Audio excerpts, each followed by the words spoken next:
All right, welcome back. And today we are going to be talking about matter and moving into some more, getting out of the math and stuff like that, and moving into some more stuff about actual chemistry and things like that. Okay, so we're moving into chapter 3. If you're following along in the book, everything in the world is made of matter. Okay, with the exception of things like forms of energy. Okay, so light is a form of energy, heat is a form of energy. Those are not made of matter. But even things like the air, which seems like it's nothing, you can expand a balloon with air, so it does have mass and it does take up space. A substance, which sometimes we call a pure substance, is matter that has a uniform composition. So uniform means the same throughout. Okay, so for example, sugar. No matter where you are in the world, sugar, table sugar, or sucrose is sugar, and water is water. Okay, plain H2O is made up of 2 hydrogen atoms and 1 oxygen atom. There are usually other things mixed in, dissolved in the water, but these things typically have the same physical properties worldwide. So sugar in the United States, C12H22O11, so 12 carbon atoms, 22 hydrogen atoms, and 11 oxygen atoms, is exactly the same as sugar in Australia. Okay? Why would lemonade not be considered a pure substance? I want you to think about that and answer that question. Raise your hand when you get to class and tell me the answer to that question. The same with seawater. Why would seawater not be a pure substance? So we can observe properties of matter by describing them either physically or chemically. Okay, a physical property you can observe without changing what it's made of. Density. Okay, how dense is it? The color, odor, taste, hardness, melting point, boiling point. All of these are examples of physical properties. It's something you can look at, something you can use your 5 senses to observe, typically, or something you can use a tool like a scale to observe. A chemical property, on the other hand, is whether or not a substance can change into another substance. In other words, does it react with another substance? So iron can rust in oxygen, but if it was just in a nitrogen environment, then it doesn't rust anymore, because rust is iron 3 oxide. It's iron and oxygen combined together to make a compound. Iron nitride is not rust. Okay, so that would be an example of a chemical property. As I'm sure you're aware, there are 3 states of matter, solid, liquid, and gas, and there are actually 4, but we don't really go into the 4th one, which is plasma, and that's more of a physics concept. So in chemistry, we're going to focus on solid, liquid, and gas. And the main difference between those 3, which we're going to get into more detail in a minute, a solid has a fixed shape and a fixed volume. The particles are packed very tightly, very close together. The liquid maintains its volume, but it will take its shape of its container because the molecules are further apart. They kind of slide past each other. Okay, so a solid holds its shape, holds its volume. If I picked up a block and put it in a beaker, it would still remain a block. A liquid, on the other hand, if you took it out of an Erlenmeyer flask and poured it into a beaker, then it would take on the shape of its container. The volume would not change. If you had 20 milliliters of water in the Erlenmeyer flask, you'd have 20 milliliters of water in the beaker. So the volume doesn't change. Gas, on the other hand, neither of those things is fixed. The shape and volume of the container will be taken on. So if you put gas into a container, it will expand to fill its space because those particles are really far apart. They're moving very quickly.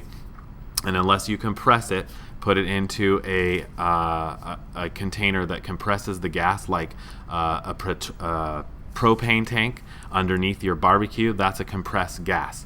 It's compressed so much that it's turned back into a liquid, right? Those molecules have been pushed close together. If you've never shaken a propane tank, go ahead and try it and you'll see there's a liquid inside there, but when you open the top, out comes a gas, okay, because it's decompressing on its way out.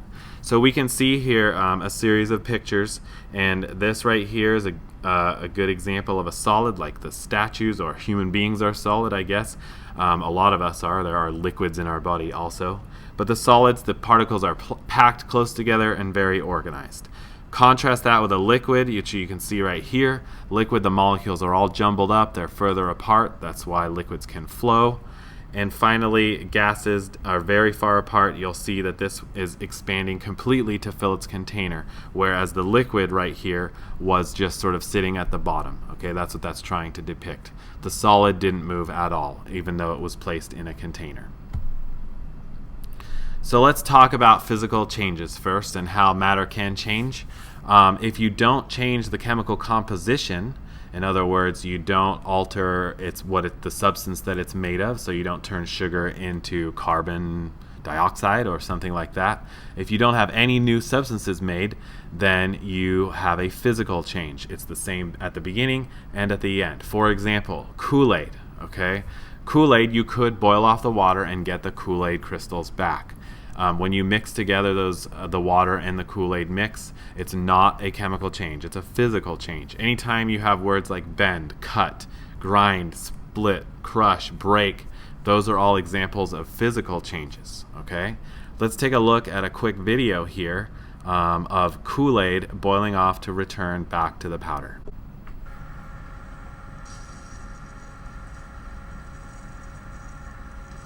As the last of the water evaporates, the original crystals should be left behind, but they burn and turn black at the end.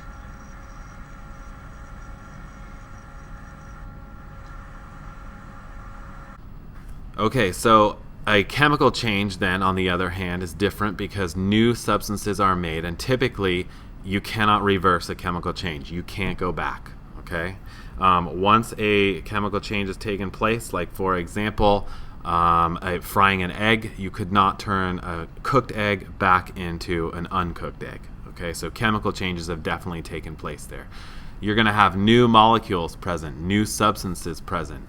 Whenever anything is burned, a chunk of wood burning turns into totally new substances. It's no longer wood anymore. Okay, so words like explosion, burning, tarnish, ferment, burn, rot, corrode, those are all examples of chemical changes. So you can see on the bumper of this car right here, we have some rust. That's the iron in the bumper reacting with the oxygen from the air slowly over time to produce a new substance, iron oxide, okay, which is what rust is. It's no longer iron, it's no longer oxygen, it's totally new. Another great example would be sodium chloride or table salt.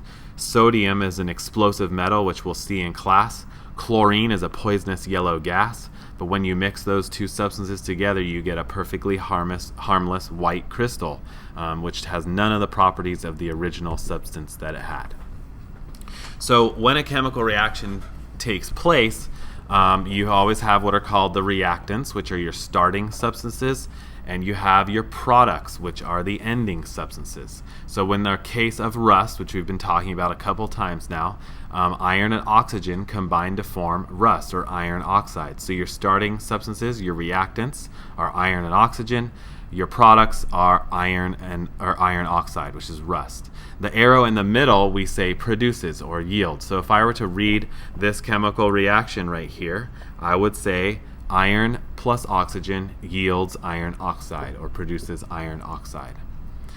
You can look for evidence of a chemical change pretty easily. Now, it doesn't mean that just because you see one of these things that a chemical reaction is definitely happening. Remember, it should be irreversible. You should have new substances made. But these are a pretty good indication that a chemical reaction is taking place. If it feels hot or cold, so energy absorbed or released, it'll feel hot or cold to you. A color change, odor, bubbles, burning, and smoke. If you smell something different, if the substance is bubbling or definitely burning and smoking, then most likely you do have a chemical reaction. And we will take a look at a chemical reaction in class tomorrow between sugar and nitric acid, sulfuric acid. So when a chemical change takes place, realize that whatever you start with, you're going to end up with different substances, but the mass of those substances has to be equal. Mass cannot be created nor destroyed. That's what the law of conservation of mass says, or the law of conservation of matter. It's the same thing. Whatever you have for the reactants, that's going to equal the mass of the products. It doesn't just disappear into thin air. Now, that's not to say that things don't float away. Like when smoke is created, if you could collect all that smoke back and weigh it along with your products, then your two masses would be equal to each other. But usually we lose the smoke, right? So if we were to burn a piece of magnesium like in the picture and weigh the ashes would not weigh the same as the original piece of wire or a piece of ribbon, because the smoke would have taken some of that mass with it. But if you, like I said, if you could keep it then and weigh those all together, you would see that the law of conservation of mass does hold true. Reactants do have to equal the products. They have to be equal to each other. Okay, so as we continue our discussion of matter, and we start to talk about mixtures, okay? We've talked about a pure substance. Well, when you start putting pure substances together, but not chemically combining them, just mixing them together, then you form a mixture. And there are two kinds of mixtures: heterogeneous mixtures and homogeneous mixtures. We also call a homogeneous mixture sometimes solution. So a heterogeneous mixture is inconsistent. That means that it's not exactly the same throughout. You could physically see the different parts usually. It has more than one phase. So a phase is just what it physically looks like. So for example, I would call sand on the beach a heterogeneous mixture because you can look at all the little different parts. There's little black dots and little brown dots and clear dots. And there may be a cigarette butt or two mixed in there, and some seaweed and some dead animal parts or whatever, okay, depending upon how dirty the beach is. There's probably some trash mixed in there. So those are all different phases, the trash phase and the seaweed phase.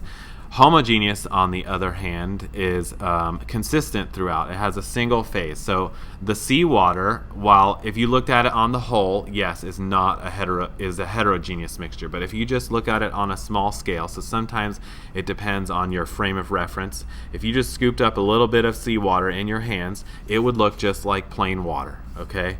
But there's salt dissolved in there. There's all sorts of other things dissolved in that water. But the point is that it has a single phase, okay? It looks the same throughout. Soda is another example of a solution. You cannot look at a soda and go, there's the caramel coloring, there's the sugar, there's the carbon dioxide. It just looks like all one continuous thing, okay? So we also have here on the left in beaker A, we have some muddy water. That would be a heterogeneous mixture. You can see the mud at the bottom and the water at the top. B would be an example of a solution or a homogeneous mixture. It could be salt water, but it looks just like water. And in the second picture there, you can see what happens when you distill the water, which we're going to talk about separating mixtures next. If you remove all the water, all the liquid by boiling, then you're going to be left with the crystals that were dissolved in there. So it may have looked like water, but if you remove the water, we have what was left in there. So you can find this chart in your book, different types of solutions, things that can be mixed together: gas, gas, liquid, liquid. Look that up in chapter 3 and take a look at the different kinds of mixtures, okay? So if we want to, like I was talking about, separate out a mixture, sometimes it's easy. If you have a heterogeneous mixture, like M&Ms, you can just separate the colors. Sometimes it's a little bit harder. Sand and iron. Iron is magnetic, so you could use a magnet, like in the lower right-hand corner there, and you can remove the iron filings from the sand. So that's one way of separating. If your heterogeneous mixture happens to be a solid and a liquid, like the muddy water, you can pour it through a filter, and the filter will hold back the solid. The liquid passes through. If you have a homogeneous solution, you can distill it, like I talked about, boil off the liquid. If you really wanted to, you could collect the liquid and condense it back down, and then you'd have your two different parts of your homogeneous mixture. Crystallization is another example of a mixture separation. That's how we make rock candy. And something known as chromatography has mixtures traveling at different rates through filter paper. So the heavier the molecules are, the slower they move. And so the faster ones will ride up the filter paper as the filter paper gets wet and separate those things out. And we'll take a look at some chromatography later. So mixtures are when you mix together two or more substances. Well, where do these substances come from? Well, pure substances are either elements or compounds. And remember, we talked about how sugar is the same in the United States as it is in Australia. That's because table sugar has the formula C12H22O11. What are those? Those are elements that are chemically combined. So an element comes from the periodic table. If it's on the periodic table, then it has to be an element because it's called the periodic table of elements, right? So aluminum, gold, oxygen, hydrogen, those are all elements. Those are substances. If you combine together chemically two or more elements, then you have a compound, okay? Carbon monoxide, carbon dioxide, water, you know, is H2O. That means 2 hydrogen atoms, 1 oxygen atom. Those are chemically bonded to each other.